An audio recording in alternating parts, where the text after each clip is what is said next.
I'm Joanne Myers, Director of Public Affairs Programs, and on behalf of the Carnegie Council, I want to thank you for joining us. It is a pleasure to have Ian Morris as our speaker this morning. Professor Morris's book, Why the West Rules for Now, has received nothing but praise for its remarkably inventive and masterly narrative, a book that is important for two essential reasons. First, it addresses a controversy about why the West has dominated the world for the last few centuries. And secondly, it is applauded for Professor Morris's original explanation to the frequently asked question, how long will the West stay on top? When looking towards the past, most of us at some point or another have wondered why history is so dramatically different around the world. There are numerous theories. Professor Morris has separated them into two schools of thought. One explanation is what our speaker describes as the lock-in theory. This thesis argues that from time immemorial, some critical factor, such as geography, climate, or culture, was responsible for advancing Western civilization. Another possibility is what he refers to as the short-term accident theory. This view argues that Western rule is a temporary aberration. While each theory wrestles with the idea of dominance, Professor Morris has concluded that two hypotheses are both flawed and have misunderstood the shape of history. Accordingly, in Why the West Rules for Now, Professor Morris argues for a different perspective of his own. Utilizing his knowledge as a historian, his experience as an archaeologist, and the tools of a social scientist, he skillfully makes sense of the past, present, and future to develop an interdisciplinary approach that relies on experts whose findings he deftly interprets. In researching the patterns of history, Professor Morris discovered that humans are much the same wherever they are located, and societies have pretty much followed a similar sequence of cultural development. It is not, he writes, differences of race, culture, or even the strivings of great individuals that explain Western dominance. Instead, he found that when a crisis strikes, it is how ordinary people use their ingenuity to interact with the effects of geography, which in turn impacts their ability to shape their physical, economic, social, and intellectual environment to their own ends. In other words, social development changes the face of geography. Today, many worry that the emerging economic power of China and India spell the end of Western dominance. In exploring this possibility, it is instructive to see how the past transformed the present. Why the West Rules for Now is our instruction manual for answering why the West came to rule the world, but it is also helpful in predicting what the next 100 years may bring.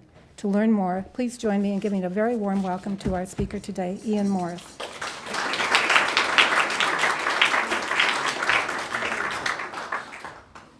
Thank you. Thank you.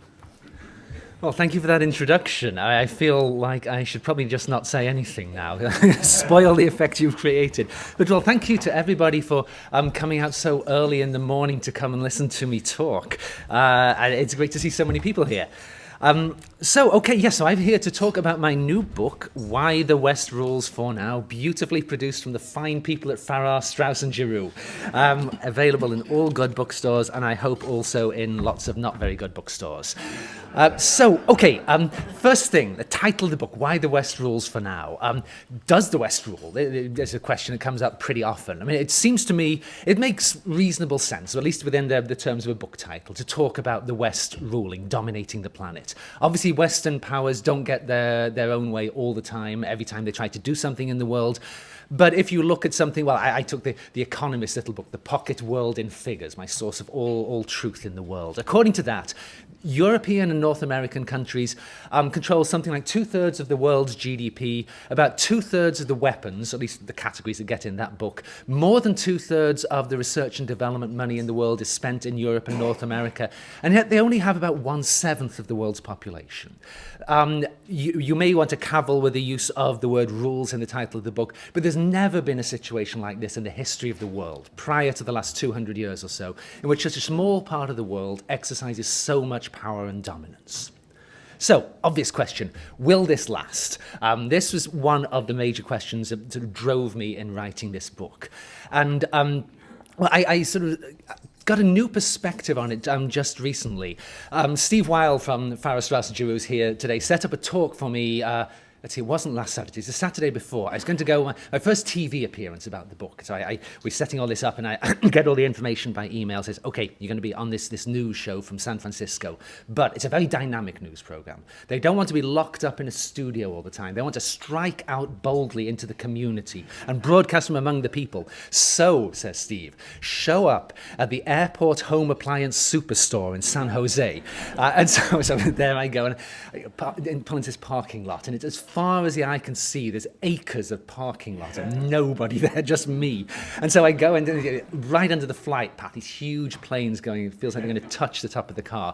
Anyway, I go in, it's this warehouse-sized place with appliances, miles of them. I'm walking and I'm walking and I'm walking. And finally, I find the guy whose show I'm going to be on. He says, okay, I got 10 minutes with the gadget guy, and then I got 15 minutes with the cooking section.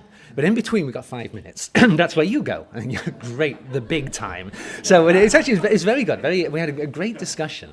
And then we coming to the end of our 5 minutes, and he says, well, so, what the title of the book kind of implies that Western dominance is coming to an end. What makes you think that? I'm standing there looking around, and as far as the eye can see, again, it's just miles, tens of thousands of refrigerators and washing machines, because every last one of them is made in Taiwan or South Korea or People's Republic of China. And we're talking about what makes me think Western domination might be coming to an end. It's a surreal experience. But anyway, so that was a couple of Saturdays ago. Now, Winston Churchill, famous part-time historian. Winston Churchill announced at one point, the farther backward you can look, the farther forward you are likely to see. And I guess I've always felt as a historian that there's a lot of truth in this maxim. And it's an idea that gets a lot of lip service, I think, in politics and policy circles generally. My feeling, and of course I would feel this as a professional historian, but my feeling is that on the whole, people in policy circles don't actually take that as seriously as they should. I don't think there's enough historical thought going into a lot of the decisions that are being made. And one of the things that drew me to being a historian in the first place was this feeling that the world didn't necessarily have to turn out the way that it did turn out, at least so far. Was it possible for the world to be radically different from the world we live in? What would it be like if the world turned out completely differently from the one that we now live in? So I start my book with a little scene set in London in 1848. But this is not the London you might be familiar with from your historical knowledge. This is kind of Twilight Zone London, in which things have turned out very differently. And at the start of my book, there has been no Opium War, the famous, rather squalid war in which the British shot their way into China in the early 1840s, imposed peace terms on the Chinese. This hasn't happened. And instead, in 1848, a Chinese governor, the governor Qi Ying, is coming to London to dictate peace terms to the British. And the British are going to accept these terms, and then Prince Albert is going to be sent back to Beijing to sign the papers and make Britain formally a vassal state of the Qing dynasty in China. Now, in reality, of course, this is not what happened. British ships did shoot their way into China in the 1840s. Albert stayed with Victoria back in London. This is not what happened. Instead of the Chinese Empire shattering the British Empire, taking away Albert into captivity, instead what happens, of course, is that the British Empire shatters the Chinese Empire. Emperor Daoguang sees his rule basically wiped out. The British and French then come back a few years later and do a similar thing to his son Xianfeng. And now this story at the beginning of the book then leads me into the major questions in my book. And I thought I would just read you a little bit out of the book, if I can actually see the page. I may have to put my reading glasses on to do this. Yeah, I think I do. Read you a little bit from the book, which sets up the questions that I'm asking. So here we go. Okay. Prince Albert expired just a few months after Xianfeng. Despite spending years campaigning to persuade the British government that poor drains spread disease, Albert probably died from typhoid carried through Windsor Castle's wretched sewers.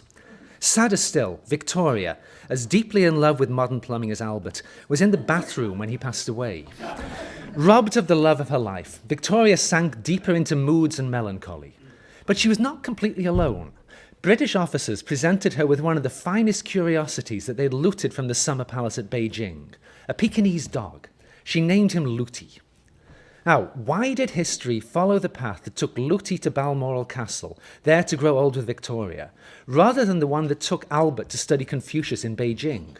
Why did British boats shoot their way up the Yangtze in 1842, rather than Chinese ones up the Thames? To put it bluntly, why does the West rule? So that's the sort of opening question for my book, the thing that I try to address. Now, as you were just hearing, there's countless theories about this, lots and lots of them. I concluded, after sort of wrestling with this for some time, that to answer this question, you need to approach the problem on a global scale and a very deep historical perspective. And cutting straight to the chase, I concluded that basically to answer this question, the historian needs three tools, three methods of looking at the past. One is biology. Basically, this tells you what we are, that we are clever chimps. We're much the same all over the world. We're clever chimpanzees.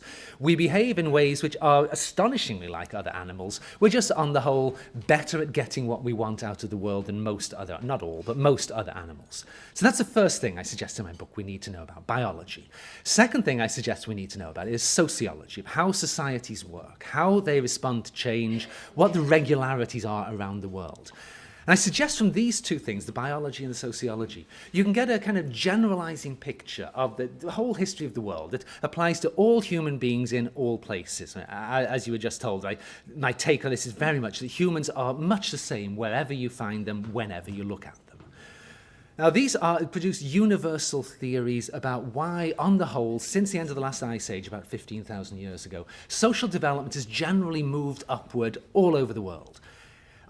Biology and sociology, though, don't help you explain the differences around the world. And the third tool that I suggest we need is geography. I argue in my book that geography more or less answers our question about why the West rules. And it's not about culture, it's not about religion, not about great men or bungling idiots, it's not about politics directly. Geography is what has driven the story. And I quote with approval from a book of about 100 years ago, a book called The Art of Biography, about how to write biography, which begins with this great sentence: the art of biography is different from geography. Biography is about chaps, but geography is about maps. And the basic line of the book is that basically, it's the maps, stupid. This is what drives everything. So now, but obviously this very simplistic sounding theory, I guess it is a simplistic theory, but there's a little bit more to it than this, of course. I mean, history is a very messy thing. I suggest that geography explains why the West rules, but does so in rather complicated kinds of ways. And I suggest it's like a two-way street, really. That geography drives the development of societies, but at the same time, the development of societies changes what geography means. And this has been the main motor in causing wealth and power to kind of move around the world, that the centers of gravity are. Another famous definition I quote in my book from Ambrose Bierce, again about 100 years ago, in this little book he wrote called The Devil's Dictionary, kind of perverse definitions of everything. At one point, you get to the letter H, and it says, history, noun, an account, mostly false, of events, mostly unimportant, which are brought about by rulers, mostly knaves, and soldiers, mostly fools. I think there's something to this. I'm a history professor, I have taught much about these things, but I spend most of the book, and you see it's a substantial tome, most of the book showing how the messy realities of history fit this pattern. I've got a very straightforward theory about geography driving the shape of the world. The only way you can try to demonstrate that theory is by showing how all these details actually can be accommodated within this theory. So now, obviously, if you want to get the deep truth about everything, what you need to do is buy my book and read it very carefully. But what I'm going to do now is give you a kind of rather breathless tour of world history in about 10 minutes. And I realize 8:30 is rather early in the day for history lectures. I was invited by a friend of mine to NYU yesterday to give a lecture at 9:30 in the morning to his students. And they seemed to feel that 9:30 was pretty early for a history lecture. But I'm going to do it anyway, because you gave me this podium. So I'm going to do it anyway. So what I want to do is just sort of quickly talk about, illustrate the thesis in the book that geography has shaped the development, the distribution of power and wealth in the world over the last 15,000 years. But at the same time, the development of societies has changed what the geography means across this period, which is just the core thing in the book. So if we flip back 15,000 years ago to the end of the last ice age, what we find when you get there is that geography dictated that there were about half a dozen places around the world where wild species of plants and animals had evolved that could be domesticated by humans. Geography dictated this. They simply couldn't evolve in other parts of the world. As a result of that, these places where these species have evolved, this is where the domestication of plants and animals begins, half a dozen places around the world. The densest distribution of these potentially domesticable plants and animals is in what we now call Southwest Asia, basically the borderlands of Iran, Iraq, Southeast Turkey, Syria, Jordan, Israel. It's kind of in a big curve around there. The people are all much the same everywhere in the world, so it's no surprise that where these species were most densely concentrated, this was the first place they get domesticated. And by about 9000 BC, you're getting the beginnings of agriculture and farming in this region. The other parts of the world, the other ones of this half dozen places, have somewhat less dense concentrations of these plants and animals. Domestication follows on a couple of thousand years later, in the middle of China, in what's now Pakistan, in a couple of places in the New World. In each of these places, when domestication starts, the population grows enormously. The complexity of the societies grows as well, as they have to deal with having so many more people. Agriculture spreads out from these initial core areas through emigration, through emulation by people in neighboring societies. So large civilization traditions begin to grow out of these areas, like a Western tradition growing out of Southwest Asia, an Eastern one out in China, a South Asian tradition growing out of the Pakistan region. So expansion is going on out of these areas. Now, one of the most interesting things that we see, that prehistorians get very worked up about this, the expansion doesn't go at an even speed. Like, say, out of the westernmost core in Eurasia, in what's now Southwest Asia, farming spreads very quickly across Europe within a few thousand years.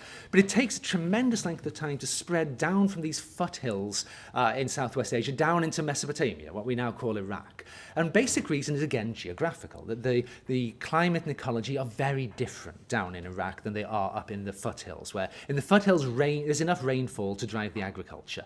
Down in Iraq, if you rely on the rain to fall to make your crops grow, you are going to have a very, very bad year. You're going to die. It's not going to happen. You can only make agriculture work down in Iraq if you master the techniques of irrigation. Now, this doesn't sound so difficult. I mean, you dig a ditch and you dig a big hole and the water runs from the river into the big hole, and then when you need it, there it is. It's actually, it's a lot more difficult than that. There's a lot of things you've got to do. It takes people living in what's now Iraq a couple of thousand years, basically, till about 5000 BC, to master this technology and make it work. But once they do, the development of their societies into irrigation-driven societies, this changes the meaning of geography. They not only manage to make farming work in Iraq, it works better than it did back in the original core areas of farming. And this is just the first example of this constant process.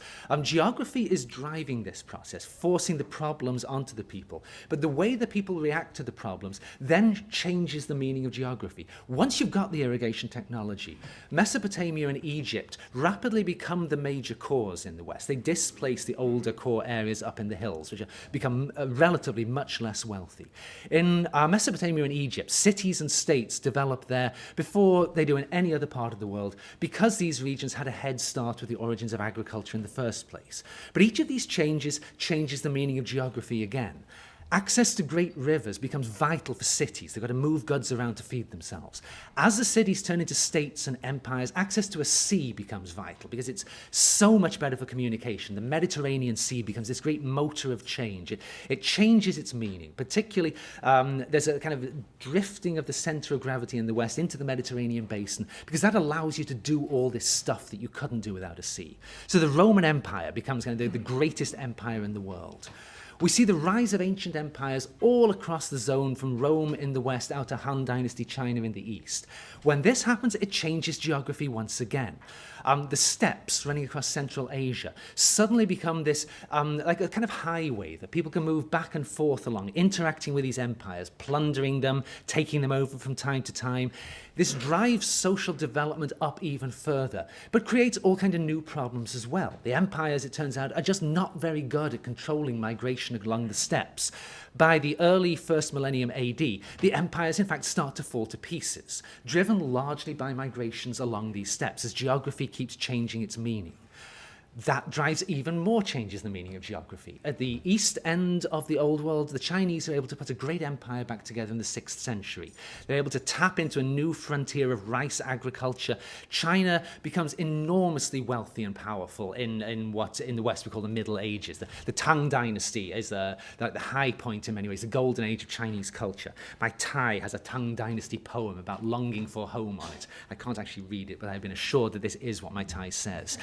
The Western end of Eurasia, political changes change the meaning of geography once again. No one is able to reunite a great empire after the fall of Rome, which has all kinds of consequences. The eastern end of Eurasia, for the first time in history, becomes the most wealthy and powerful part of the world. It becomes a center of invention. Science and technology flourish in medieval China, which, as you will probably have guessed where we're going next, this once again changes the meanings of geography.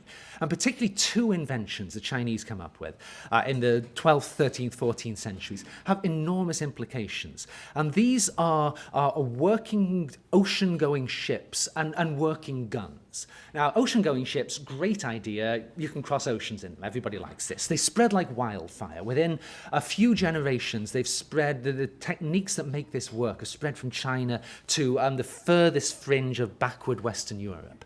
Working guns apparently are even better. People really love the guns. The first known thing that looks vaguely like a modern gun dates to 1288. It was found in Manchuria. By 1328, just 40 years later, we see illustrations in a manuscript in Oxford of a vastly superior kind of gun. It spread the entire length of Eurasia in 40 years. Remarkable thing. Now, put together, ocean-going ships and working guns are this very powerful package. The ships allow you to cross the oceans. The guns allow you to shoot the people you meet on the other side. And this is great for everybody who's got them. But it changes the meaning of geography once again. And this, I think, in a way, is kind of the crux of the argument in the book. That Western Europe, up till now, has been laboured under huge geographical disadvantages. It sticks out into the North Atlantic, which is a terrible place to be sticking out into. I grew up there, take my word for this. It's a long way from the centres of action in the world. Now, once you get the ocean-going ships, though, all of a sudden, an important geographical fact abruptly changes its meaning. To get from northwest Europe to the Americas is about 3,000 miles sailing with the wind across the Atlantic. To get from China to the Americas is about 6,000 miles sailing with the winds that you have to take. Now, before you have ocean-going ships, this is a fact of geography, but it's completely unimportant because nobody can cross the ocean, so it really doesn't matter. Once you get the ships, this changes everything. All of a sudden, this becomes the most important fact in the geography of the world. Other things being equal, Europeans are simply twice as close to the Americas as the Chinese are. And I suggest in the book that, given time, it seems to me inevitable. Sooner or later, there would have been a discovery and plundering and colonization of the New World from East Asia. But they don't have time because the Europeans are simply twice as close. And there's other factors as well involved, of course, but the Europeans are the ones who settle in the Americas, take it over, kill the enormous majority of the native population with their disgusting European germs. They are the ones who tap into all these goods. As they do so, they start to create a new kind of economy around the shores of the Atlantic, the famous triangular trades, exploiting the comparative advantages of different continents. The Atlantic Ocean turns out to be a kind of Goldilocks ocean. It's not too big, it's not too small, it's just the right size to do this kind of thing. It has all kinds of consequences, but I think perhaps the most important consequences is the new questions it thrusts onto Europeans.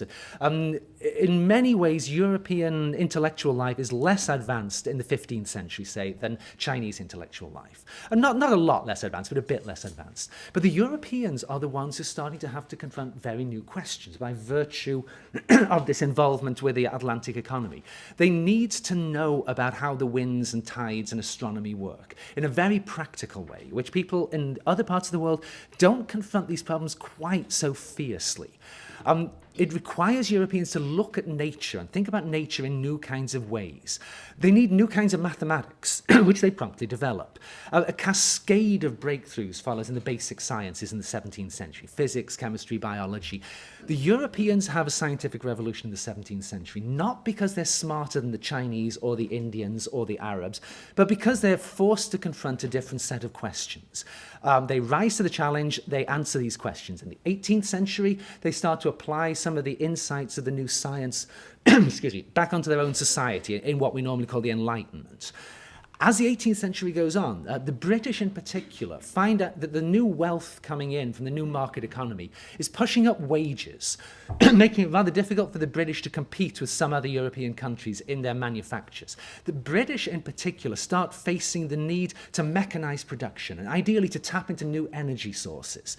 And again, British technology, French technology, Chinese technology, they're not that different as late as the 18th century. But the British have much stronger incentives to figure out how can we mechanize and put fossil fuels into production in this country. They're the ones who have an industrial revolution. And I suggest in the book this is driven by the way geography has changed its meanings, pushing them down this path. Coal and steam allowed the British to project power globally. The British conquer India, crush China. By 1850, Britain bestrides the world like a colossus. And when I was in high school, that was where we liked to stop our history courses, actually. That was great. The problem for Britain is that history did not stop working in 1850. Damn it. The same processes carry on working. When you've got steamships and railroads, what they do is they draw in the wealth of North America. This is why New York City suddenly, of course, becomes New York City. They draw in the wealth of North America, the resources. Americans, I mean, it's a bit like the thing with farming in Mesopotamia back 11,000 years ago, whatever. The Americans become industrialized, but to make industry work in North America, you've got to do it really quite differently from what they do in Britain. And it turns out that the way Americans adapt to the Industrial Revolution to work here is just vastly more successful than the ways the British are doing things in the 19th century. And if I got the dates right, I believe in 1842, I think, the US economy was something like half the size of the British economy. In 1904, it was twice the size of the British economy. Just a remarkable transformation. By 1900, of course, North America has become the new core of this global system. Geography changes its meanings again. Sadly, for the people who live in North America, sadly, this is still not the end of the process. The same kinds of forces in the 20th century have shrunk the Pacific Ocean, a similar kind of move since, particularly since the 1950s, of power and wealth toward East Asia, a similar kind of reinvention of industrialization, finance, technology in an Asian context, which is, of course, what led me to the warehouse a couple of Saturdays ago, surrounded by Asian appliances. All of these changes, I suggest in my book, are driven by the shifts in the meaning of geography, that basically geography explains why the West rules. So, okay, that's the core thesis of the book. The implication of this thesis, I suggest, is the shift from west to east in power and wealth going into the 21st century. This is a very deep, very profound phenomenon. This is not something that you fix by fiddling with the exchange rates or banning Chinese tires or anything like that. This is a very profound movement. And thinking you can fix it by changing the exchange rate, this is a bit like thinking you can stop the spread of farming by picking mushrooms or something. It's not going to happen.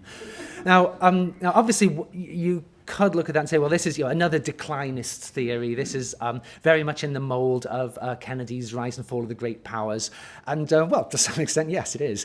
But I think also there's other sides to this as well, that when you look back across history at these great shifts in wealth and power, these are things that people do have the capacity to manage what is happening. It may not be possible for the actions of individuals to really change the great geographical forces, but they certainly can be managed and shaped.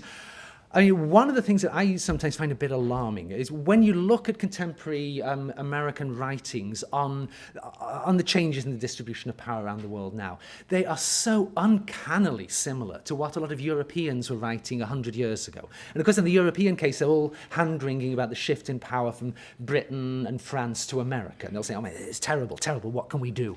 And if you just substitute America and China, you get really remarkably similar kinds of things. Now, a lot of the British fears of 100 years ago about what was going to happen in the 20th century, a lot of them came true. But Europeans now typically live more than 30 years longer than they did 100 years ago, earn in real times 5 times as much as they did 100 years ago. The relative decline in wealth and power of Western Europe in the 20th century was a very good thing for Western Europe in many, many ways. Because the other side of that is the European anxieties about this, I think, had a lot to do with the outbreak of the world wars. German attempts to unite the continent as a way to resist the shift in power away from Europe. These, I think, were at least partially driven by wild reactions to the shifts in power around the world. And this, I think, is a very obvious thing about what we're confronting at the moment. People have to understand the lessons of history and think very carefully about how you respond to these sorts of challenges. Well, okay, last thing I want to say, this subtitle of my book is The Patterns of History and What They Reveal About the Future. So in the last chapter of my book, I've tried to go a bit further still, rather than just a few, I think, rather obvious policy truisms that come out of the history. I love all these books that are out there, America in 2050 or whatever, the next 100 years. Books like this, you can pick them up at airports all over the country. I devour these things like candy. Absolutely love them. But, big but, my feeling is a lot of these books are written by people who don't have much historical sense. They tend to see the future as being just like the present, but shinier, bigger, richer. China in particular will be richer, but basically it's all going to be the same. And it's what I always think of as the Star Trek fallacy. I loved Star Trek, the TV show growing up, where you've got phasers and warp drive and Scotty beams Captain Kirk up and down. But apart from that, it's exactly the same as LA in 1965, where they started making it. Nothing, you change the technology, but nothing else changes. Now, it seems to me that the one thing we can be absolutely confident about is that the 21st century is not going to be the 20th century, but shinier. That is absolutely not going to happen. And so I suggest at the end of my book that, in fact, there's only two possible outcomes, really, for the way things are going in the 21st century. One I get to by basically projecting 20th century trends forward. And I say, what would happen if social development in East and West continued to rise in the 21st century at the same rates as in the 20th century? And this leads me to the wonderfully ridiculous prediction that Eastern social development will catch up with Western in the year 2103. Nice, precise prediction. I could probably work it out to the exact day with the system I use if I were foolish enough to want to do that. But if you just project the trends forward, this is the result you get. A shift from West to East, unfolding across the 21st century. Now, I think the real question is, what does that imply? This implies change on a scale in the 21st century that dwarfs anything that anybody today alive can imagine. I have this numerical index for measuring social development, which runs through the book. On this index, the amount of change in the next 100 years, if 20th century rates continue, will be 4 times as much as the amount of change in the last 15,000 years. I mean, this is absolutely mind-boggling. It implies cities of 140 million people. So all of the world's great cities bundled into one. Weapons that make our nuclear weapons today as irrelevant, say, as machine guns made musket fire. Total transformation of the way war is conducted. Most astonishing of all, total transformation of information and technology. And of course, what people will often refer to now as the linked revolutions, genetics, nanotechnology, and robotics, just changing absolutely everything. And one guy, a futurist named Ray Kurzweil, I'm sure many of you will have heard of him, one of the great inventors of the last 30 years. Kurzweil's written a series of books referring to this as what he calls the singularity, the idea that change is going to be happening so fast in the 21st century that it will feel like change is instantaneous. Nothing will stay what it is for more than moments. Kurzweil suggests change is going to transcend biology altogether. We will cease to be human beings, basically. And there's a huge controversy about this. But if the rates of change do continue at the 20th century kinds of paces, we are looking at something like this. Something of this kind, something of a singularity, is what lies in our future. So that's one possibility, I suggest. It's change on this absolutely unimaginable scale that will render, not just change the meanings of geography, but make geography basically meaningless. Change the meanings of our biology as well. Now, another lesson of history I suggest we can draw from looking at the past in my book is not just seeing the trends that are going forward, but also seeing how through history the trends have generated the forces that undermine them at the same time. And this is what makes history so complicated and messy. We see it over and over again. The fall of the Roman and Han empires 2,000 years ago, lots of earlier examples, lots of more recent examples, growth of empires generating the forces that undermine them. I think the same kind of issues continue to work in the 21st century. And in fact, all of the great collapses in history, it's the same 5 factors keep coming up. And they are 5 factors which are uncannily familiar to people in the early 21st century. Uncontrolled mass migration is one of the factors. State failure is another one that keeps recurring. Famine is another one that keeps recurring. Mass epidemic diseases, the fourth of these factors. And the last one that's always involved in very complicated relationships with the others, but is always there in a major collapse, is climate change. Now, this, of course, reads like a checklist from Time magazine or something about the dangers now facing us. Very, very scary set of problems facing us. Now, it seems to me perfectly plausible that in the 21st century, these kinds of forces will undermine the trends that are driving development upward, as they've done so often before. And it's impossible, I think, at the moment to say which way it's going to go. If the countervailing forces do undermine the trends, I think the collapse we face is going to be vastly bigger than anything in any previous history, simply because we now have nuclear weapons. We have the ability to destroy ourselves in a way that the Romans and invading Germanic tribes just didn't have. So it seems to me that the prediction that we can make on the basis of history is that the 21st century is going to be like a giant race between, on the one hand, something like the singularity that Kurzweil talks about, on the other hand, some kind of nightfall scenario where we trigger a set of changes that we simply can't control, and we're looking at a collapse of civilization on scales that has never been seen before in history. But either way, I think this is kind of irony to the end of the book. The next 100 years, I think, is going to see, one way or another, going to see more change than the last 100,000 years, even down to the level of our basic biology. And by the time Eastern social development catches up with Western social development, it's perhaps no longer going to matter very much whether the West still rules. The world is going to be so different from the world we're used to by the late 21st century. So I thought I would close if I've got... am I out of time? Should I just stop there? Or I was going to read you just a little bit more out of my book if I have time here. Okay, so just read a little bit from the end of the book. Now, okay, I suggest at the end of my book, this should not be a shocking conclusion. As long ago as 1889, while the world was still shrinking from size large to size medium, a young poet named Rudyard Kipling could already see part of the same truth.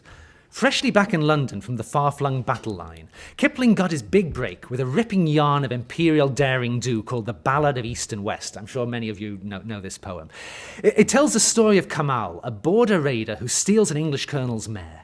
The colonel's son leaps onto his own horse and pursues Kamal through the desert in a chase of epic proportions.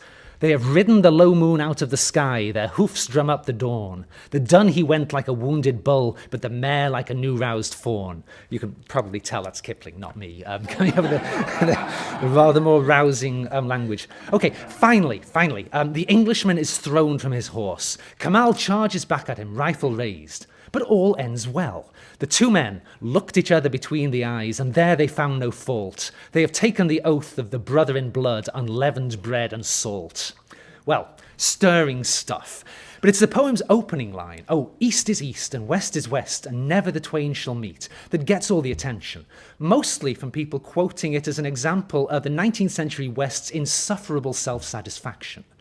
Yet that was surely not the effect Kipling was hoping for. What he actually wrote was, and this rarely gets quoted, the whole first verse, he says, "Oh, east is east and west is west, and never the twain shall meet, till earth and sky stand presently at God's great judgment seat. But there is neither east nor west, border nor breed nor birth, when two strong men stand face to face, though they come from the ends of the earth." Now, as Kipling saw it, people, or at least real men, people are all much the same. It's just geography that obscures the truth, requiring us to take a trip to the ends of the earth to figure things out. But in the 21st century, soaring social development in a shrinking world are making such trips unnecessary. There will be neither east nor west, border nor breed nor birth, when we transcend biology. The twain shall finally meet if we can just put off nightfall long enough. Can we do that? I think the answer is yes. The great difference between the challenges we face today and those that defeated Song Dynasty China when it pressed against the hard ceiling of its society 1,000 years ago, and the Roman Empire another 1,000 before that, is that we now know so much more about the issues involved. Unlike the Romans and the Song, our age may yet get the thought it needs. On the last page of his book Collapse, the biologist and geographer Jared Diamond suggested that there are two forces that might save the world from disaster: archaeologists, who uncover the details of earlier societies' mistakes, and television, which broadcasts their findings. As an archaeologist who watches a lot of television, I certainly agree, but I also want to add a third saviour: history. Only historians can draw together the grand narrative of social development. Only historians can explain the differences that divide humanity and how we can prevent them from destroying us. This book, I hope, might help a little in the process. So, thank you very much.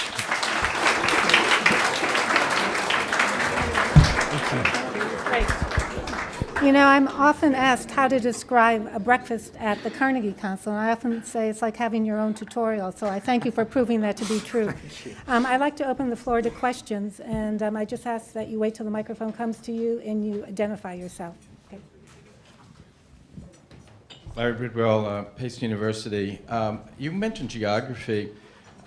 There's some people saying, you know, when you went to this appliance store, that it takes a lot of steel, that there may not be enough natural resources in the world to continue all this economic growth. And of course, we got this rare earth stuff going on in China. Yes. So I would appreciate your geographical comments on where there's going to be enough resources for 7 billion people. Yes.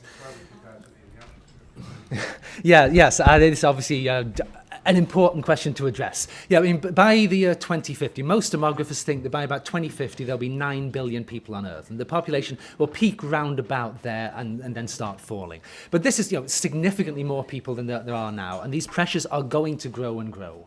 And these are the sort of pressures that have come up again and again in the past. You know, population pressure is always a bottleneck. When you confront these sorts of pressures, either societies find ways to deal with these pressures or they don't, which is a very simple, a very obvious thing to say. Either we will find a way to transcend the limits of the material resources or we won't. And I think there are signs that we are in the process of finding ways around some of these issues. I mean, food supply is another similar kind of thing. People are developing new kinds of materials, finding ways to change existing materials so they behave differently. I mean, I'm reasonably optimistic that that sort of material constraint is not going to prove decisive. Although, again, as has repeatedly happened in the past, bottlenecks in supply of raw materials can have a hugely destabilizing effect in what's going on. I mean, again, you think, say, particularly of mid-20th century, 1930s Germany, where concern about access to materials, and again in Japan, of course, even more so in the early 40s, concern about access to materials can drive people to do some really, really crazy things. So, yeah, I mean, I talk about these issues quite a bit in the book, because it seems to me these are the sort of things where, this rather casual phrase that I used about the need to sort of manage these shifts that are driven by very deep forces which are largely beyond our control. Management, I mean, this is an enormous thing. The ability to manage the challenges that arise from running low on raw materials, finding that the raw materials are in parts of the world where people can't get to them. This is an enormous challenge.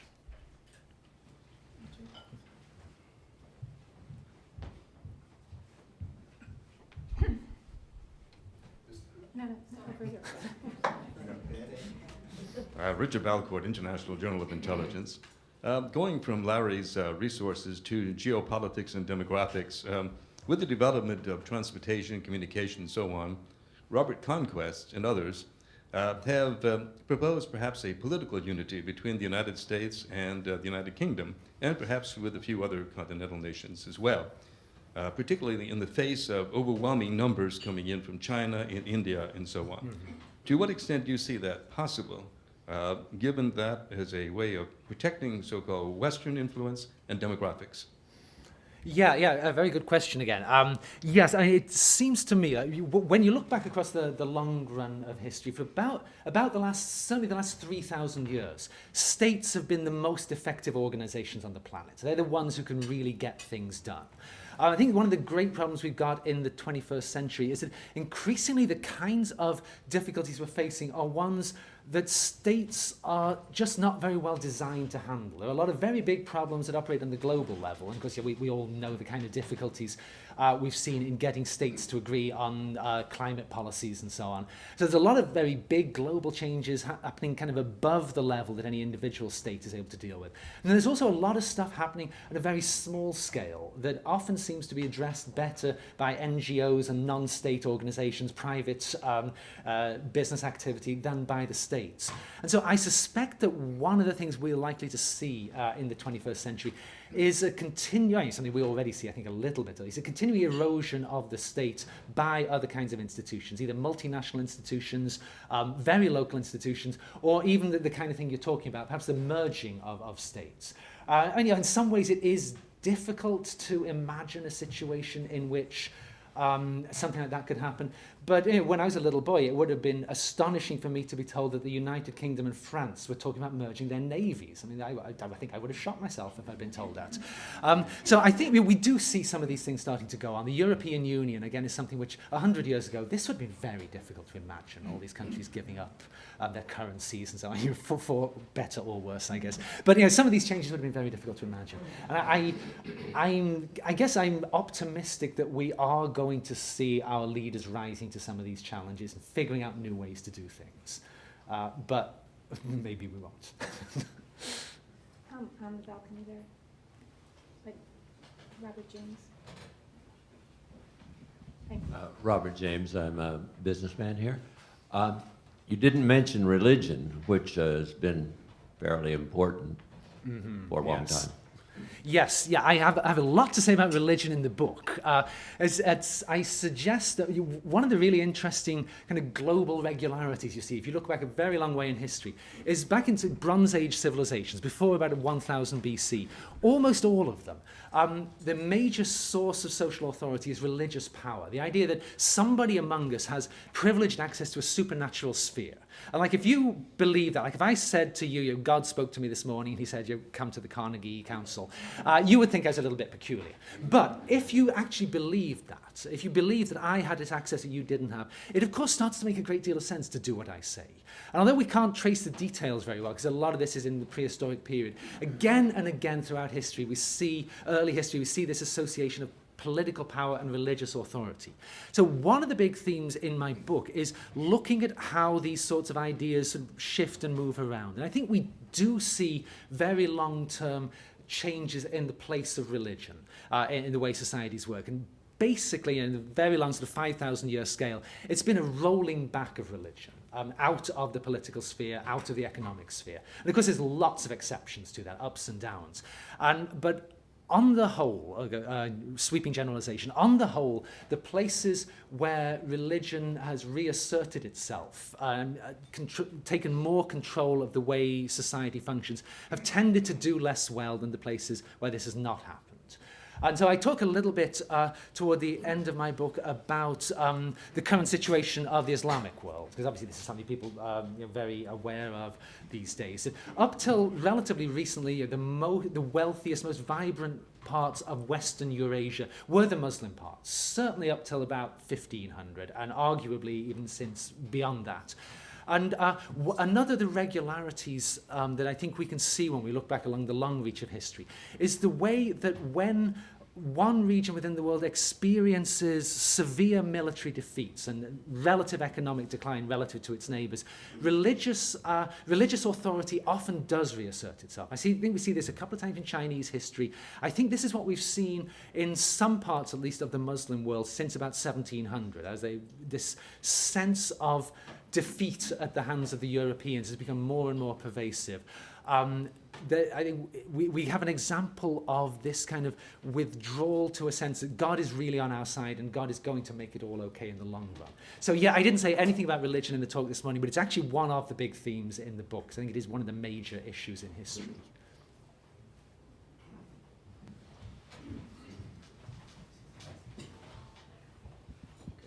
Hi, Ron Barenboim. There are, at least in some modes of thinking, two sort of paradigmatic futures in terms of the growth areas, and they're China and India. And you talked about how geography and the response to it and fosters invention and the development of institutions. So can you tell us a little bit about the difference between those two countries and which is more adaptable in terms of the future?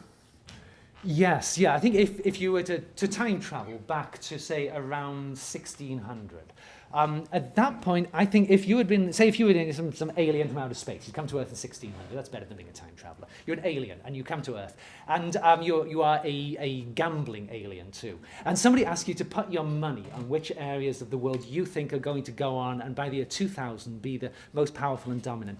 I would bet that you would bet and put most of your money on China and India as the obvious contenders. And would probably, unless you'd read my book, you would be probably rather surprised when Europe emerged as the top dog of the 19th century. And I think one of the things that one of the things I suggest in my book is that geography, what it mostly does is kind of speed up and slow down the processes of social development, and that China and India could, other things being equal, that if the Western Europeans had not been sailing around the world in the 17th, 18th, 19th centuries and taking things over, China and India would probably have followed much the same path as Europe did, would have had an autonomous indigenous industrial revolution, would have gone on to colonize large parts of the world. They don't do that largely because once one part of the world has had an industrial revolution, it then has the power to project its power globally. The British are able to come to dominate India and have a major say in what's happening in China, which had enormous consequences for those societies. I think, in common with several social scientists, I think that one of the big things in shaping how sections of Asia developed in the 20th century was the history of colonial intervention in these regions. And I think you look at China, and China is sort of somewhat carved up into spheres of influence in the late 19th century. India, of course, is entirely taken over by the British. And the speed at which societies have developed in the late 20th century into the 21st century seems to me to be driven largely by a combination of their levels of development before the European powers come out in the 19th century, combined with their colonial history since then. So the societies that are already relatively very well developed in the 19th century, like China and Japan, that don't get extensively colonized, they have come forward much faster in the late 20th century than other societies. Ones like, say, sub-Saharan Africa, which are not highly developed before the arrival of colonization, but then also do get extensively colonized, they have moved most slowly. India is a very highly developed pre-modern society, but is, of course, extensively colonized by the British. India is moving forward quickly, but not as quickly as China and Japan. And I spend quite a bit of time talking about the differences between China and Japan. I think it's fascinating why Japan moved into the industrial age so rapidly, whereas China moved slowly. And these sort of relatively small differences between countries, these are things where I think the decisions of leaders often do have a big impact. I think we are going to see an increasing role for India and South Asia in the world economy in the early and into the mid-21st century. And I think that is largely predictable on the basis of the kind of geographical forces that I talk about in the book. Susan, go back up.